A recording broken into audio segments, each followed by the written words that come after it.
Olá, seja bem-vindo ao Frente a Frente que começa agora. Eu vou começar essa entrevista de uma forma diferente, questionando, sobre a classe média no Brasil ser mais penalizada pagando mais impostos. Mais impostos, inclusive, do que a elite nacional. Essas e outras questões vamos abordar agora nesse bate-papo que pretendo fazer com a advogada tributarista Iris Basílio.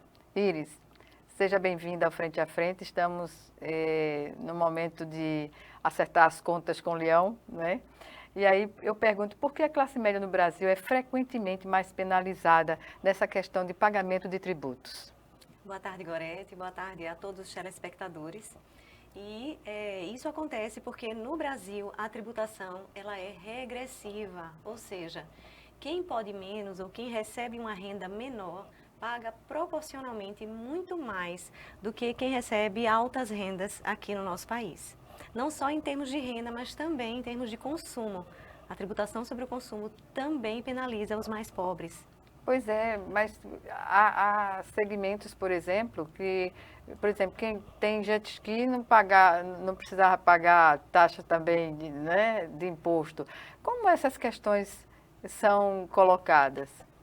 É, é a, a nossa tributação ela varia em termos de tributação de renda, tributação de patrimônio e tributação sobre o consumo. Basicamente, a gente pode fazer essa distinção. E a gente vem já desde 1990, 95 em diante, o nosso sistema tributário ele vem criando algumas brechas, digamos assim, alguns privilégios, algumas isenções. E no final das contas, isso beneficia aqueles que são titulares de maiores patrimônios ou rendas.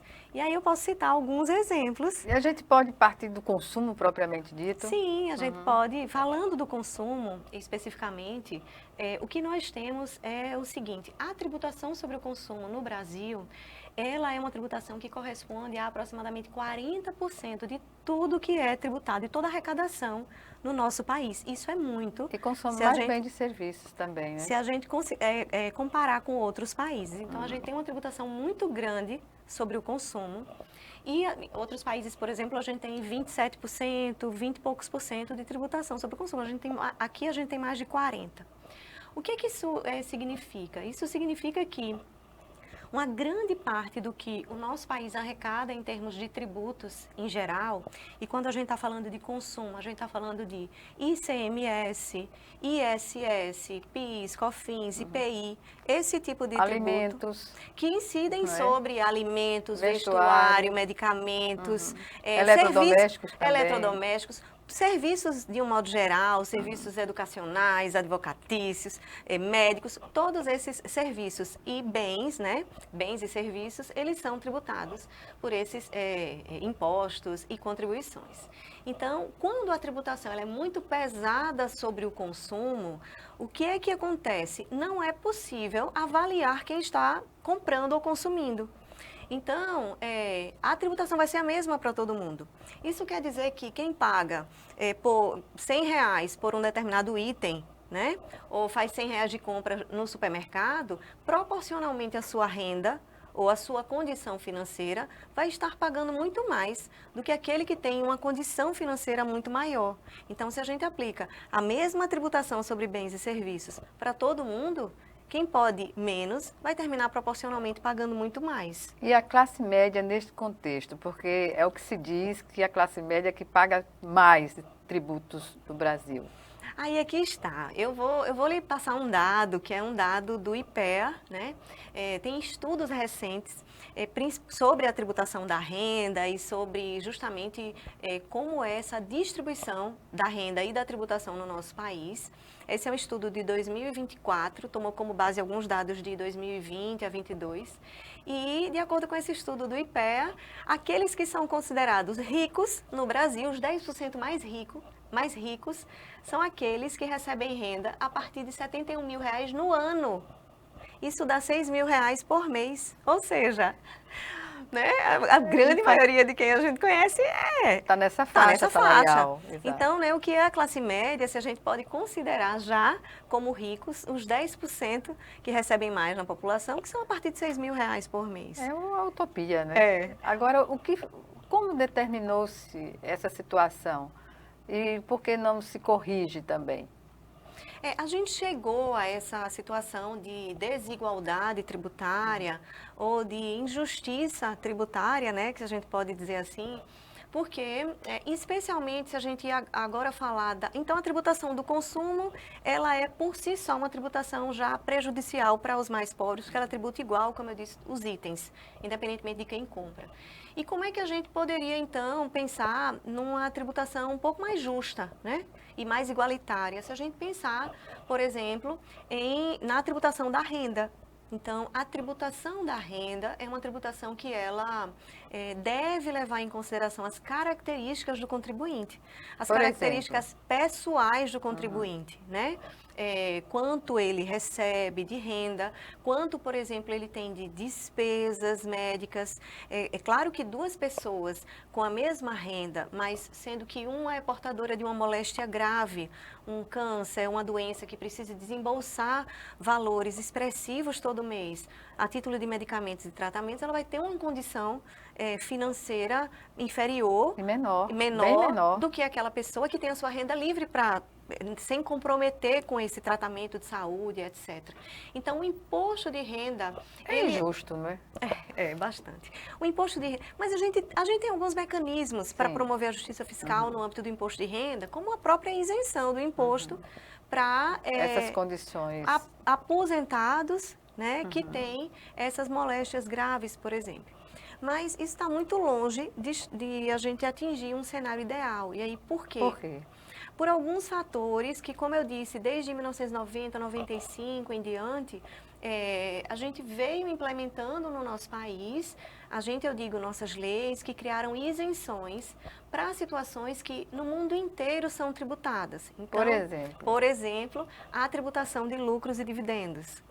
O Brasil, ele não tributa lucros que as empresas em geral distribuem para seus sócios. Então, essa é uma tributação isenta e que contribui em grande parcela para essa injustiça na tributação da renda. Pois é uma questão determinante, né, para se estabelecer a justiça tributária. E isso só se resolve em nível de Congresso Nacional, né? Exato. Mas não só isso, também em relação ao próprio imposto de renda da pessoa física, onde a gente tem, se a gente comparar com outros países da OCDE, países que estão, né, países tanto desenvolvidos como em desenvolvimento, a gente pode considerar que a gente tem poucas alíquotas do imposto sobre a renda. Aqui a gente tem 5 faixas de tributação. Nós temos. Nós temos 5 faixas. Temos uma isenção, quem recebe até 2.200 e poucos reais está isento. Mas, ora, é claro que isso é muito baixo, né? Tanto que existe uma proposta... Existe uma proposta para aumentar essa faixa de isenção para R$5.000. Isso está em análise pelo Congresso Nacional. Mas outros países têm outras faixas de isenção, né? Além de 5 mais. E também tem uma alíquota máxima, um teto de tributação maior. Que aqui a nossa alíquota máxima do imposto de renda é 27,5%. E esses países que eu mencionei, que são países da OCDE... Os países desenvolvidos, para a gente ter uma ideia, têm uma alíquota máxima de imposto de renda de 55%. Eu não estou dizendo que eu quero ser tributada a 50%, 55% de imposto de renda, não é isso. Mas acho que é muito importante a gente avaliar o contexto né, mundial. E outros países em desenvolvimento têm uma alíquota de 45%, a gente está em 27,5%. Nós somos o país com uma das alíquotas máximas mais baixas de imposto de renda. E também porque a partir de R$6.000, aproximadamente por mês, a gente tributa na alíquota máxima todo mundo. Indistintamente. Quem recebe 100 mil por mês ou quem recebe 6. Não é justo. É 27,5%, então a gente coloca todo mundo nesse bolo. E aí tem algumas propostas para corrigir essas desigualdades, essas ou pelo distorções, menos essas né? distorções, ou pelo menos amenizá-las, né? Quais seriam? Tem uma proposta do governo federal, que é recente, é de março desse ano, porque a gente vem com a reforma tributária desde 2023, focada na tributação sobre o consumo. Tudo que a gente ouve falar de reforma tributária, a gente está ouvindo falar em tributação sobre o consumo. Vai juntar tributos em um só, né, em dois no caso, vai melhorar, diminuir a sonegação com uma nova forma de pagamento automática, vai, enfim, implementar algumas mudanças, mas com um foco muito voltado para o consumo. Depois da reforma do consumo, que já foi aprovada e vai começar agora em 2026, o governo federal apresentou lá no Congresso Nacional uma proposta de tributação sobre a renda. E essas iniciativas que eu mencionei, que podem ser um caminho para a redução dessa desigualdade tributária, estão nessa proposta. Então, por exemplo, voltar a tributar lucros e dividendos. Outro exemplo, criar um imposto de renda mínimo. Quem recebe a partir de R$50 mil por mês ou R$600 mil por ano, pagaria uma tributação de imposto de renda escalonada, também progressiva para essas altas rendas, de até 10% no total. Então, começaria com 0,80 alguma coisa, 1%, 2%, até 10% para quem recebesse aí a partir de 1 milhão, 1 milhão e 200 por ano. Essa proposta tem a simpatia de segmentos empresariais? Eu creio que não, né? Essa proposta, ela foi um pleito, né, da comunidade trabalhadora na época das eleições. Isso foi aí colocado adiante pelo próprio governo, e ela tem, como ela é uma medida assim que traz uma vantagem muito grande para a população em geral. Vamos lembrar, né, que até R$5 mil por mês é a grande maioria da população brasileira. Então, ela tem sim uma aceitação por parte do Congresso Nacional, mas se está falando atualmente em alguns ajustes nessa questão da tributação da alta renda. Tem uns ajustes que a coisa não funciona, né, de fato. Que ajustes seriam esses?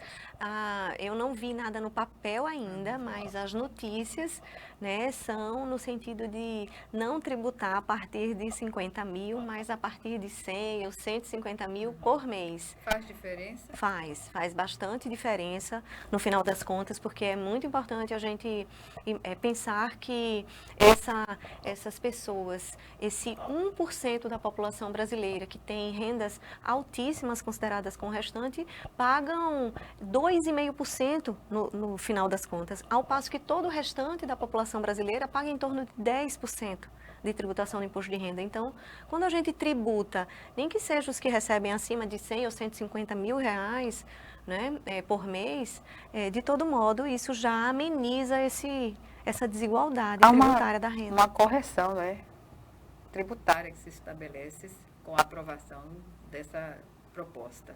Exatamente.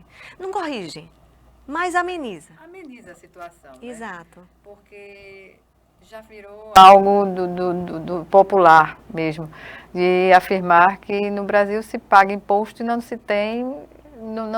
se observa a utilidade do investimento que se traz com imposto de renda, por exemplo, né?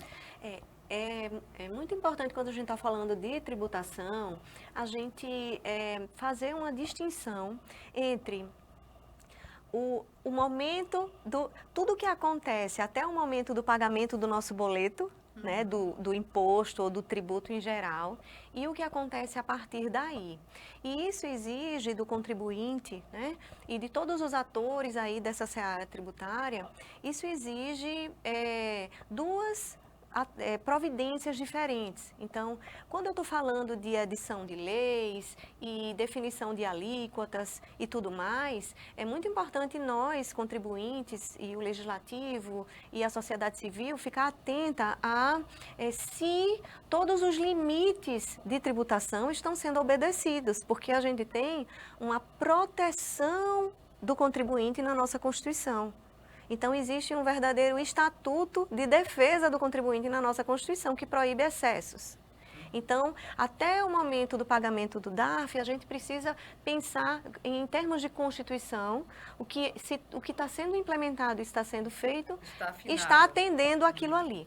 Depois que a gente paga o nosso boleto, né, do nosso tributo, esse é um dever de todos nós, depois que a gente paga os nossos impostos e tributos em geral, a gente precisa agir de maneira a fiscalizar a aplicação dos recursos públicos.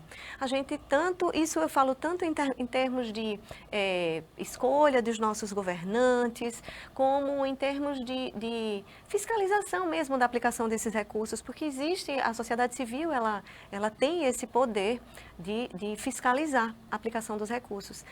O que a gente precisa ter um certo cuidado, e quando a gente fala em aumentou a tributação, é um absurdo, né? Não se aplica adequadamente. Então, quando a gente fala nesse sentido, a gente precisa olhar para o nosso comportamento e dizer, como cidadão, o que eu estou fazendo para contribuir com essa fiscalização? De que maneira eu estou exigindo, né, isso por parte do executivo mesmo, enfim, do legislativo, de todas as autoridades. Mas não é um argumento válido, né, em termos de cidadania, em termos de leis e tudo mais, a gente pensar assim, não, então não vou pagar porque estão aplicando, estão aplicando mal, né, esses recursos, então não vou pagar. Não, a gente luta para que a tributação ela seja justa, mas a gente também precisa se dedicar a fiscalizar. E isso o consumidor pode fazer de uma forma bem pertinente, né? Exatamente. Pois bem, vamos chamar nosso primeiro intervalo e o Frente a Frente volta em 1 minuto. Até já.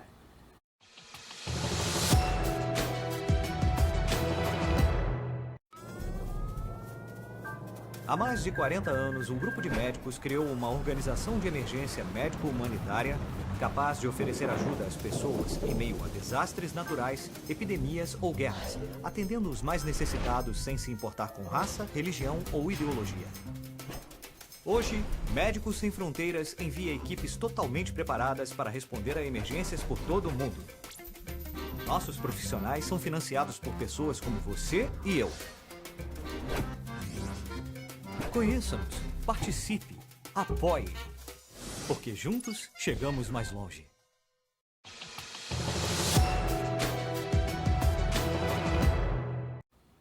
De volta com Frente a Frente, que hoje recebe a advogada tributarista Iris Basílio. Ela nos dá um panorama, né, da questão do imposto de renda, que está nesse momento, né, nos momentos finais de das pessoas prestarem contas, né, do seu tributo. Iris, na questão da carga tributária regressiva, você colocou a sonegação e evasão fiscal. Como contribuir para que isso não aconteça? Sonegação é um problema muito sério no nosso país. Estima-se que 600 bilhões de reais por ano são sonegados. Ou seja, há necessidade, daí a gente já conclui que há necessidade de aumentar impostos e tributos em geral para compensar essa perda de arrecadação com sonegação. Assim perde a classe média. Exato. Então, todo mundo perde, né? Quem não está sonegando, perde. Então, por que isso acontece? Se a gente pensar assim, que todo mundo pagaria o que deve, né? O que já está nas nossas leis previstos para pagarem, a gente poderia ter alíquotas menores de tributos. Mas isso não acontece porque a gente tem brechas ou a gente tem falhas na fiscalização que possibilitam essa sonegação de aproximadamente 600 bilhões de reais por ano, uma quantia muito expressiva. Com foco nisso, ou seja, para combater isso, é claro que em termos de consciência, nós podemos como cidadãos, campanhas, né? Também, né, de massa, alertando as pessoas, a população em geral, sobre ficar atenta a essas questões que a senhora colocou agora. Agora eu pergunto, sonegação e evasão fiscal. Que políticas fiscais poderia se utilizar para evitar que isso aconteça? Hoje a gente já tem algumas políticas criadas, como o que muita gente já conhece, que é o CPF na nota. Então, a colocação do CPF na nota é uma campanha dos estados, justamente para exigir ou para pedir a ajuda desse contribuinte, né, desse consumidor, de exigir que o contribuinte emita sua nota fiscal e, com isso, ele está ali declarando aquela informação daquela venda de produto ou prestação do serviço. Quando no supermercado, por exemplo, a gente observa muito as pessoas comprando e a vendedora no caixa pergunta se quer colocar o CPF e as pessoas, não, CPF não. Essa atitude, como a senhora avalia? A gente deveria concordar e pedir, né? Hoje em dia eu percebo que os caixas de supermercado, por exemplo, e de lojas não têm perguntado mais e precisam perguntar, né? Tem esse dever de questionar. E eu estou tomando a iniciativa. Então, olha, eu quero colocar o CPF na nota. Então, eu estou me antecipando e estou sempre colocando, porque isso auxilia justamente nessa fiscalização. Então, acho que a gente deve sim colocar o CPF na nota e participar das campanhas de educação fiscal. E as políticas? E as políticas, além dessa, né, que é atual, mas se a gente pensar, isso no âmbito do ICMS, que é um imposto estadual. Mas se a gente pensar que com a reforma tributária, nós não vamos ter mais ICMS, o ICMS ele vai deixar de existir, e ele vai ser transformado aí num imposto sobre bens e serviços nacional. A gente vai ter uma nova modalidade de pagamento que vai poder contribuir muito para a redução da sonegação, que é o pagamento repartido ou pagamento dividido, que se chama na legislação split payment. Eu até não concordo com a expressão em inglês na nossa legislação nacional. É um absurdo, parece que não quer que se entenda, né? Pois é. Agora algo que split payment e cashback são duas expressões em inglês. O mercado determina e impõe dessa forma, evidentemente, não? Acho que quem idealizou a reforma tributária, né, que foram técnicos da área jurídica, da área econômica, e que criaram essa proposta, acharam que seria mais fácil. Eu realmente não sei por que trouxeram essas expressões em inglês. A gente poderia falar em pagamento dividido ou pagamento automático. Exatamente. E a gente poderia falar em reembolso ao invés de cashback, para aproximar mais da população, até porque, como estamos vendo, quem paga essa conta é o contribuinte de renda mais baixa. Então, quem paga mais imposto no Brasil? Só as empresas ou a pessoa física ou jurídica, na verdade? Quem paga mais imposto de renda, por exemplo, no Brasil, é quem recebe menos lucros. As empresas menores e que lucram menos pagam proporcionalmente mais, e as pessoas físicas que têm uma renda menor também pagam proporcionalmente mais.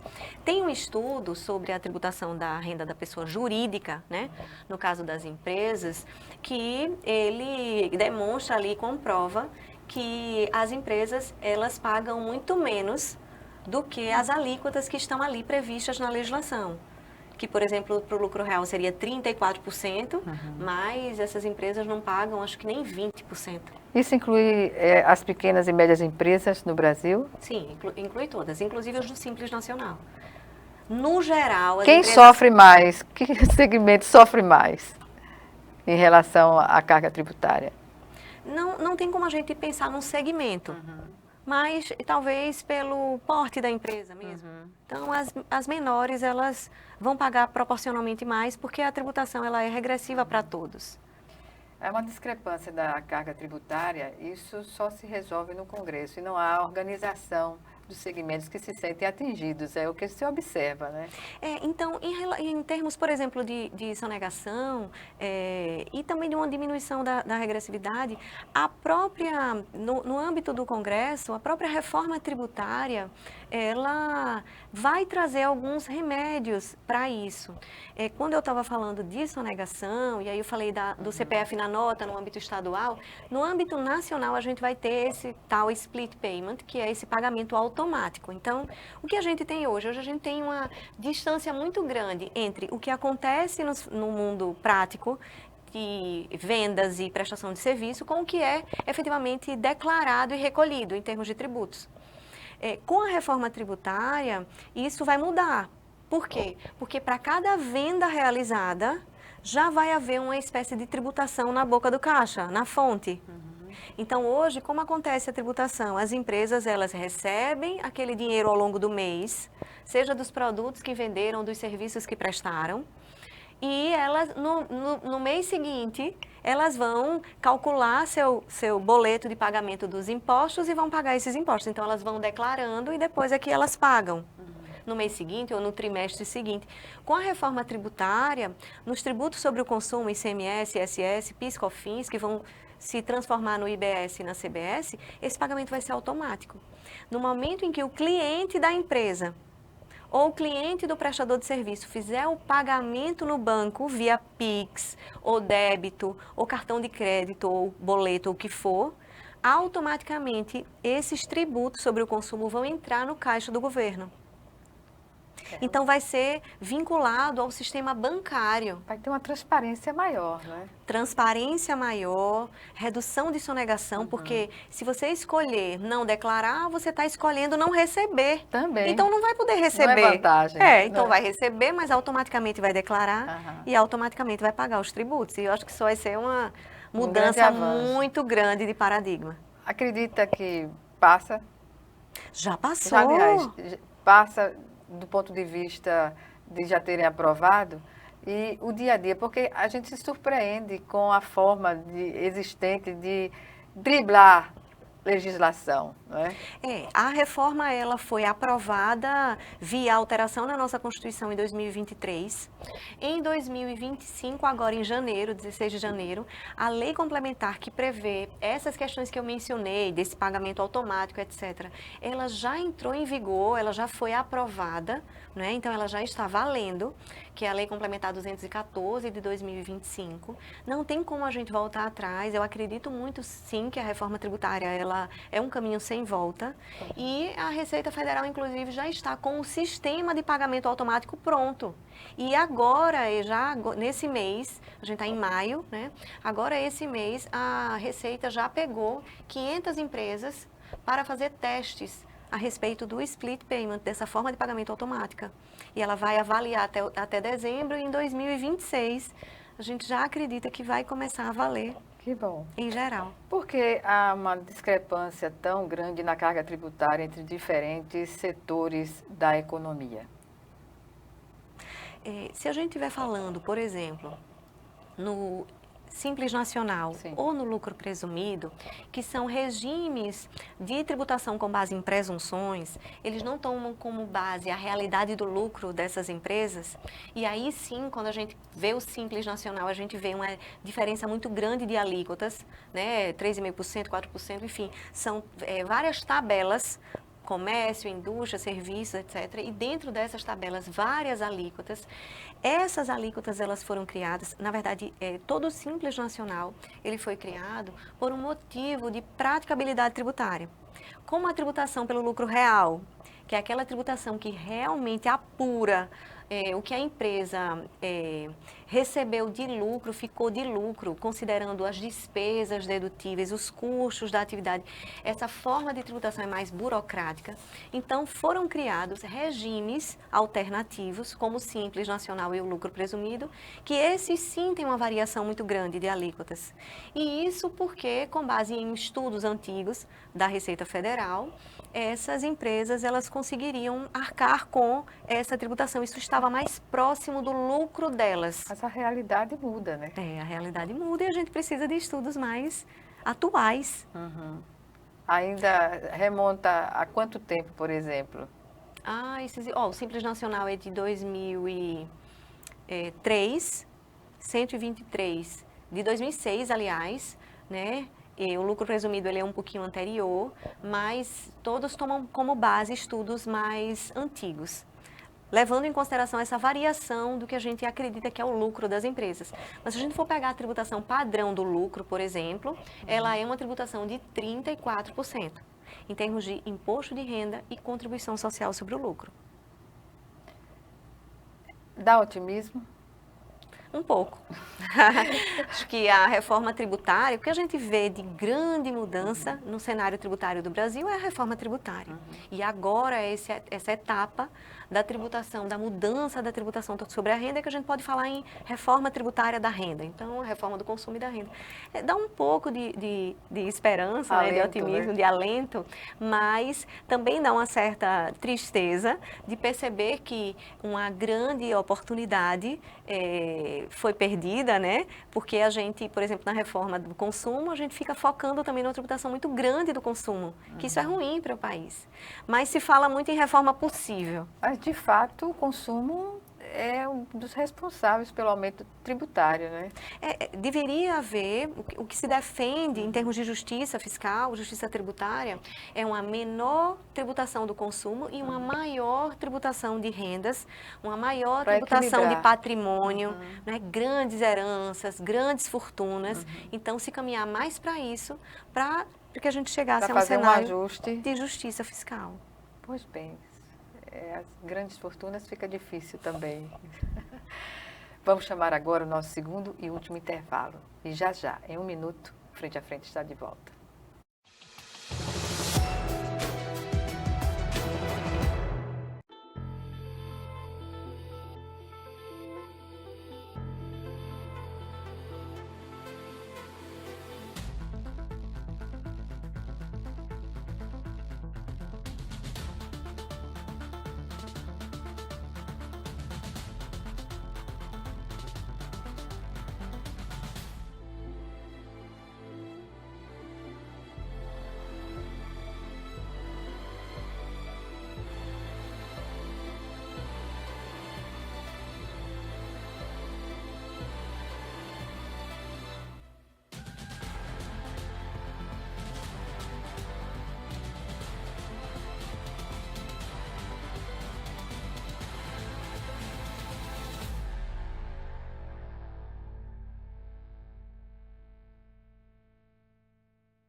De volta com Frente a Frente, que hoje recebe a advogada tributarista Iris Basílio. Nosso assunto, claro, o movimento tributário do Brasil. Iris, em relação ao consumo, ainda é o bicho-papão nessa história, né? De se encontrar a forma melhor de captar recursos para impostos. Isso. No nosso país, basicamente a totalidade, aliás, quase metade da nossa tributação, da nossa arrecadação tributária, ela vem da tributação sobre o consumo. A gente tem uma arrecadação de, acho que, 11 trilhões, mais ou menos, uma carga tributária de 33% do PIB e, acho que, não, 3% da nossa tributação. 33, desculpa, é a carga tributária total em comparação com o nosso PIB. E quase metade dessa carga, ela vem da tributação sobre o consumo, que é uma tributação regressiva e injusta. E o PIB nesse contexto? O PIB, ele é o produto interno bruto, né, do nosso país, é aquela capacidade de as pessoas, em geral, produzirem riqueza. Então, a gente pode medir uma riqueza de um país avaliando o seu PIB. E no nosso país, esse PIB, ele é base aí de tributação, mas muito mais de consumo do que, por exemplo, de renda ou patrimônio. Patrimônio ainda é um segmento intocável, né, nessa relação. O patrimônio, ele é tributado, né, Sim, no nosso país, em termos de tributação sobre imóveis, sobre automóveis, etc. Mas essa tributação, no final das contas, ela também é a mesma para todos. Então, ela termina... Não é justo. Ela termina Também. não conseguindo ser uma tributação progressiva como deveria. O que seria uma tributação progressiva nesse contexto? É aquela tributação que traz alíquotas diferentes, percentuais diferentes do imposto, por exemplo, com base no valor do bem. Então, eu vou dar um exemplo aqui para a gente ter uma ideia do IPTU. Para né? mensurar, né? Isso. IPTU, IPVA, ITR. Isso. Então, assim, o que a gente tem em termos de IPTU? A gente tem uma tributação de 1 ou 2% no máximo para todos os bens, ou aqueles outros que são considerados isentos. Então, tudo bem, isso fica uma tributação de, sei lá, 1% do imóvel, daquele imóvel, e é claro que a arrecadação de um imóvel de 10 milhões, que vale 10 milhões de reais, em termos de arrecadação, aquele IPTU vai ser muito mais alto do que um imóvel que vale 500 mil. Fica sem lógica, né? Porém, o que a gente precisa pensar em termos de progressividade tributária, que seria o ideal, seria de a gente estabelecer faixas de valores dos imóveis para que os imóveis que superassem, por exemplo, 2, 3, 5 milhões, 6 milhões, 10 milhões, eles tivessem alíquotas, por exemplo, mais altas. Eu estou dando isso apenas em termos de... Ilustração. Exemplo, ilustração. E isso a gente não tem. A gente tem uma mesma alíquota para todos os valores. Justo. É o que acontece no imposto de renda. No imposto de renda, para cada faixa de salário ou de rendimentos, a gente tem uma alíquota diferente. Ou 0, ou 7,5, ou 15, ou 22,5, ou 27,5. São várias faixas. Mas a crítica que a gente pode fazer ao imposto de renda é que essas faixas, elas são muito curtinhas. De maneira que até 6 mil reais, mais ou menos, todo mundo, a partir de 6 mil, todo mundo paga igual. Quando ela deveria ser mais espaçada, né? Como é que a gente... Desmembrada, né? de 2 mil a 3 mil, de 3 mil a 4 mil. Ora, se a gente pensar que até 5, 6 mil reais por mês, tem estudos do DIEESE, né, comprovando que esses valores, eles são para sobrevivência da população. Considerar essa realidade. Considerar essa realidade e tributar a partir daí faixas mais elevadas e talvez alíquotas mais elevadas, que é o que se defende. Equilibra, né? A pirâmide está bastante desequilibrada. Bastante. Exatamente. Tentar equilibrar. Os mais ricos, os super ricos, se a gente pode dizer assim, no cenário brasileiro, eles pagam 1,5% de imposto de renda aproximadamente. 1,5% proporcionalmente aos demais. É um absurdo. Como a tecnologia pode ser usada para melhorar a eficiência da transferência dos tributos, da contabilização dos tributos? A tecnologia hoje, né, a gente fala em reforma tributária tecnológica. Então, a nossa reforma, toda a alteração que está vindo aí, além de as declarações, a apuração dos tributos, ela ser feita hoje praticamente em sua totalidade, com base na tecnologia ou com auxílio da tecnologia, né, seja por contadores ou pelo próprio contribuinte, utilizando os aplicativos de declaração dos seus tributos. Também a fiscalização dos tributos, ela é feita com inteligência de dados pela Receita Federal. Tudo que a gente movimenta, a Receita Federal sabe, porque tem acordos de cooperação e obrigações acessórias dos bancos, né? A Receita Estadual, Municipal e Federal, elas se comunicam entre si. O Pix entrou aí, como nesse universo? O Pix é uma modalidade de pagamento eletrônica e antes do Pix existir, a Receita Federal, na verdade, o Legislativo criou leis, né, que obrigaram os bancos e as instituições financeiras a informarem eletronicamente a Receita Federal o total de movimentações por CPF e por CNPJ. Então, a Receita Federal já tinha informações de transferências bancárias antes mesmo de o Pix ser criado. Então, é ilusão a gente achar que o que a gente recebe na nossa conta, o fisco não sabe. Ele sabe, ele pode até não notificar ou não autuar, porque aquilo ali foi considerado pequeno demais. Diante do bolo, né, do tamanho todo, que é movimentado. Então, ela vai atrás dos grandes. Quais as melhores práticas internacionais em termos de tributação que o Brasil poderia adotar? Em termos de participação da tributação nessa carga total, que eu mencionei de 33% do PIB, a gente poderia ter uma distribuição interna melhor quando a gente fala de tributação sobre o consumo, reduzindo essa tributação sobre o consumo que é tão elevada, é quase metade, né? E, como eu mencionei, isso onera quem pode mais, quem tem mais renda, quem pode menos, aliás. E a gente aumentar a tributação sobre patrimônio, né? Tributação sobre renda, consumo e patrimônio, aumentar a tributação sobre patrimônio e aumentar a tributação sobre altas rendas.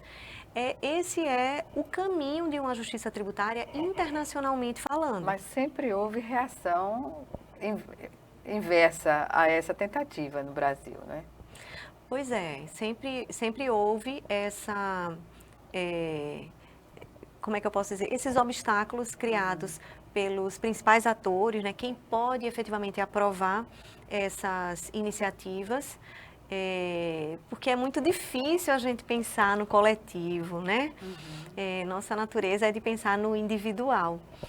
Mas esse seria um melhor cenário. Urge uma educação tributária, né? No Brasil. Sim, com certeza. E como isso poderia ser colocado para a população? Desde cedo.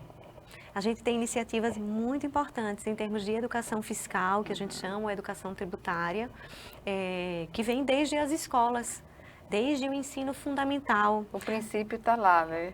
Com a conscientização dessa população, né, em todas as camadas, em todos os níveis. Sobre direitos e deveres, né? Direitos e deveres, de maneira que a gente possa ter essa consciência, como eu mencionei, da importância dos nossos tributos, porque sem tributo não há sociedade, não há segurança, não há saúde, não há educação. Então, essa consciência que a gente precisa ter. Nesse sentido, tem algum parâmetro que o país poderia se espelhar? Em termos internacionais. Os países mais evoluídos em termos de consciência tributária, e aí são países que aplicam muito mais os seus recursos, como a gente pode pensar numa Suécia, ou esses países que têm até uma alíquota mais alta, como eu mencionei, de imposto de renda 50%, 55%. São países em que as pessoas, em geral, elas não reclamam da carga tributária, porque tudo isso é revertido em serviços públicos. E veja bem, se toda arrecadação tributária ela é revertida em serviços públicos, o que a gente quer dizer é que isso se reverte, por exemplo, em educação para a população. Em uma população com educação, dentre tudo que o termo abrange, né? A educação também tributária e a educação fiscal vai ter consciência da importância do pagamento de seus tributos e vai fazer questão de contribuir. E aplicação em diversas áreas, né? Em benefício da população. Exatamente. Mas a área que dá mais consciência da importância da tributação é a educação. E se a gente não investe em educação, a gente vai ter sempre consequências danosas para a sociedade de maneira bem geral. Certamente. Inclusive sonegação e outras. A gente observa, no momento, a falta de recursos, né, na educação e com medidas de restrição na extensão do aprendizado. Como podemos visualizar um futuro melhor para o país para reverter essa situação? Tem um dever de casa muito importante, né, que o nosso país ele precisa fazer, que é no sentido de aplicar melhor os recursos públicos, porque a gente não pode dizer que o Brasil ele não tem arrecadação tributária, ele tem uma arrecadação tributária considerável, expressiva. Porém, algumas iniciativas, como essas que eu mencionei, de isenção na tributação de lucros e dividendos, da permissão de utilização de algo que a gente chama de juros sobre capital próprio, que também representam bilhões por ano de déficit da arrecadação, ou seja, com mecanismos simples, a gente já poderia passar a arrecadar bilhões a mais. E não sei se eu posso dizer, falta de responsabilidade no sentido de aplicação dos recursos, levou a gente a ter que criar travas na utilização, no gasto público. Então, a gente hoje precisa ter travas para a gente não aumentar demais a nossa dívida pública. A dívida interna, A dívida interna do país. E se não houvesse essas travas, a gente já poderia estar num cenário pior. Mas o governo ele está tentando, né, contornar aí esse limite da dívida pública para ele poder aplicar mais recursos na educação. Ele tem hoje essa trava, mas tudo isso em virtude de uma certa dificuldade de uma boa aplicação ou boa gestão desses recursos públicos. Exatamente. Iris, lamento informar mesmo o fim da nossa entrevista. Algumas considerações? Só dizer que, né, como brasileira, eu não desisto nunca, então a gente precisa ter um pensamento de otimismo e esperança em relação ao futuro, né, e a gente precisa se interessar pelo assunto dos tributos, não é só para advogada tributarista, o tributo ele impacta no nosso bolso, a gente paga mais caro em virtude dele e a gente precisa ter interesse por esse assunto que tanto nos impacta. Algo que deveria estar no currículo das escolas. Com certeza. Educação fiscal, educação tributária é um assunto que as pessoas de todas as idades precisariam ter acesso. Certamente. Obrigada mais uma vez e até qualquer dia. Muito obrigada, eu que agradeço. Obrigada a você também que nos assiste. Até o nosso próximo encontro, aqui, frente a frente, também com você.